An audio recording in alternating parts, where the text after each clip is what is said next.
King Charles just executed one of the most brilliant, entirely stealthy transfers of constitutional power in modern royal history, and the most staggering part of this entire situation is that his own senior staff had absolutely no idea it was happening until the ink was completely dry. We are not talking about the king handing out a new honorary military title or upgrading a palace office. We are talking about the reigning monarch legally handing Catherine, the Princess of Wales, the absolute authority to sign official state documents on his behalf, completely independently, without ever requiring Prince William's signature next to hers. By deploying a rare, highly secretive legal tool, Charles just transformed Catherine into the single most powerful female royal in terms of direct state function since the late Queen Elizabeth II. But the true story here isn't just about the immense power she gained. It is about the massive, highly calculated roadblock this decree instantly created for the people who were deliberately, ruthlessly kept out of the loop. If you want the raw, unfiltered truth about the hidden power dynamics inside the palace, hit that subscribe button for Crown Royal. Let's break down exactly how the Princess of Wales quietly took control of the kingdom.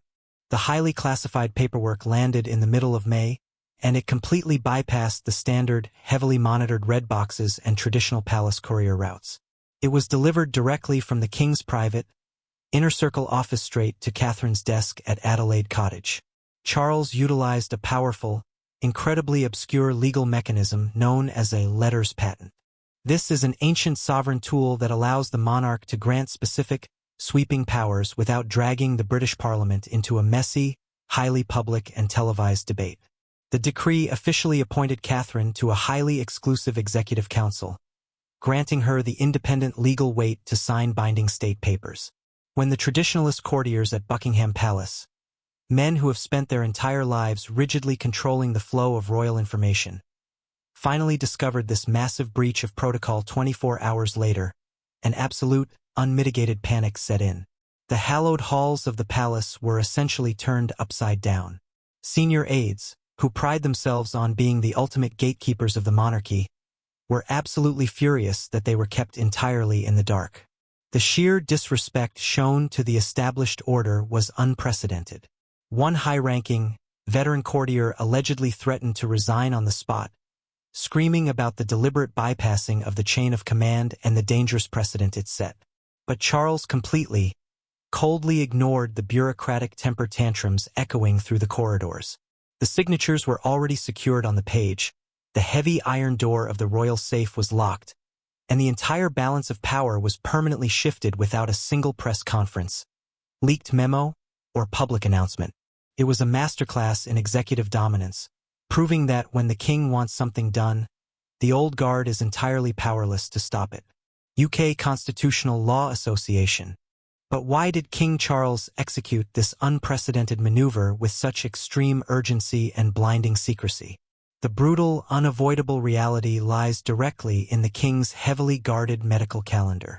Charles is currently navigating an incredibly heavy, physically exhausting treatment schedule, and he urgently requires an ironclad constitutional failsafe on British soil to ensure the massive machinery of the state doesn't completely collapse every single time he enters a medical window.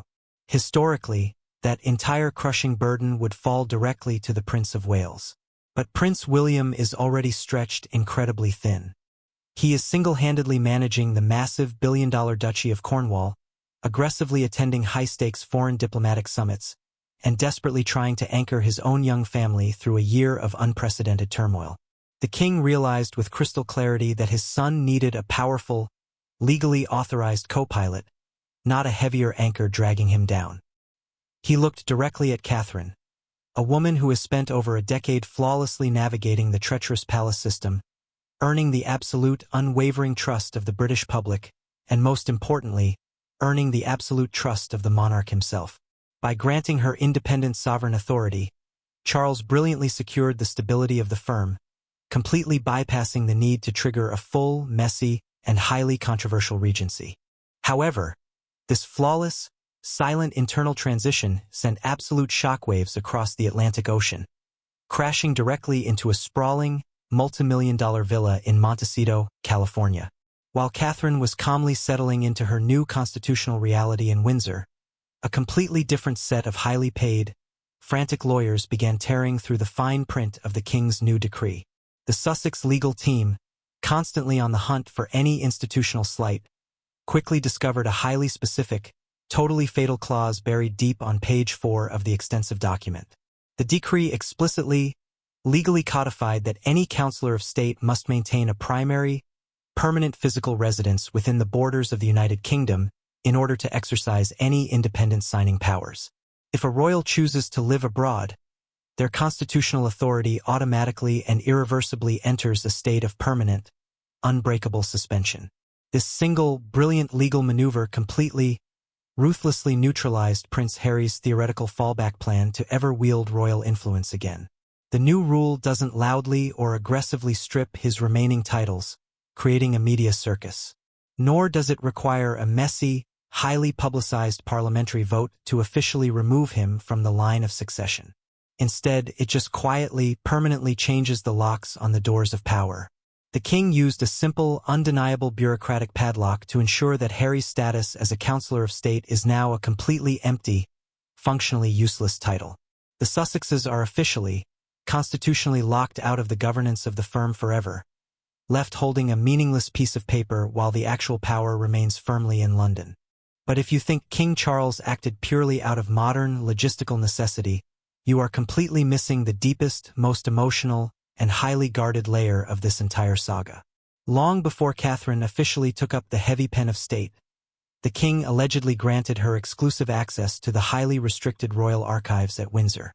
Specifically, she was given permission to read the final, deeply private diary entries of the late Queen Elizabeth II. According to deep palace insiders who operate far beyond the reach of the tabloids, just days before her passing at Balmoral in September 2022, the late Queen explicitly wrote that the future survival of the crown depended entirely on a unified, highly disciplined, and strictly local management team. She explicitly, forcefully instructed that non-working family members living abroad must have absolutely zero access to the levers of state governance. Even more profoundly, the late Queen meticulously noted that Catherine possessed the exact emotional fortitude and administrative steel required to seamlessly anchor the crown during any future geopolitical crisis. Charles was not making a sudden, desperate gamble in the dark. He was flawlessly, faithfully executing his mother's final written directive. He waited patiently until his medical reality required immediate action, and then he pulled the exact legal trigger they had secretly planned years ago. If anyone in the mainstream media or the palace backrooms doubted whether Catherine was actually prepared to use this massive new power, they only had to look at a highly sensitive diplomatic crisis that was quietly neutralized just weeks later. When British intelligence suddenly learned that a vocal faction of anti-monarchy politicians in Canada was actively preparing to launch a sudden motion to replace the king with an elected president, arguing that an ailing, absent monarch couldn't effectively rule the Commonwealth, the palace didn't panic. They didn't frantically wake the king, and they didn't deploy an army of sweating diplomats.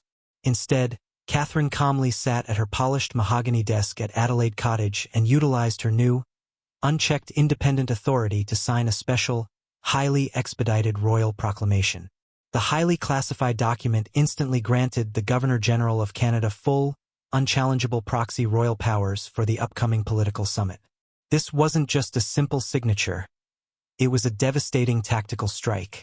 The physical paper was securely couriered to London within the hour, completely, ruthlessly destroying the politicians' entire legal argument before the motion even reached a vote on the floor. The anti-monarchy faction was left entirely speechless, their momentum completely shattered by a single stroke of Catherine's pen. Catherine proved, without a shadow of a doubt, that the ancient machinery of the crown was operating at absolute 100% efficiency, regardless of the king's physical location. In one swift, silent, and overwhelmingly powerful move, she completely silenced the traditionalist courtiers who ever dared to doubt her capacity to govern. She didn't just step into the role. She completely owned it, demonstrating a level of geopolitical savvy that left veteran diplomats in absolute awe. This breathtaking display of authority brings us to the ultimate, incredibly high-stakes cliffhanger currently looming like a dark storm cloud over the British state. The King's elite medical team has reportedly circled a highly specific, non-negotiable 3-week window this coming October where Charles will enter total, unbreachable isolation for a new, intensive phase of his treatment. During those exact 21 days, Prince William is federally mandated to travel thousands of miles away to Australia for a massive, long-delayed, and highly critical Commonwealth tour. Let the sheer gravity of that reality sink in for a moment. For 3 solid weeks this autumn, Catherine, the Princess of Wales, will be the absolute only senior working royal holding sovereign signing powers on British soil. The entire constitutional weight, the geopolitical stability, and the unbroken continuity of the United Kingdom will rest solely and completely on her shoulders. She will be the ultimate, solitary guardian of the throne. The transition of power is no longer a future, theoretical plan discussed in hushed tones. The new queen has already quietly taken the reins. The era of waiting in the wings is officially over. King Charles has masterfully secured the perimeter of the monarchy, neutralizing overseas threats and bypassing internal bureaucracy to install the ultimate protector at the helm. Catherine has proven that she possesses the exact blend of grace and ironclad resolve required to carry the 1,000-year-old institution forward. Now, the entire world is waiting to see how she navigates the immense, solitary burden approaching this October. What are your most honest thoughts on this historic shift? Was King Charles absolutely brilliant for executing this stealth transfer of power? Or is it a dangerous precedent to completely bypass the traditional royal hierarchy? Drop your verdict in the comments below. Make sure you hit that subscribe button for Crown Royal, and I will see you in the very next video.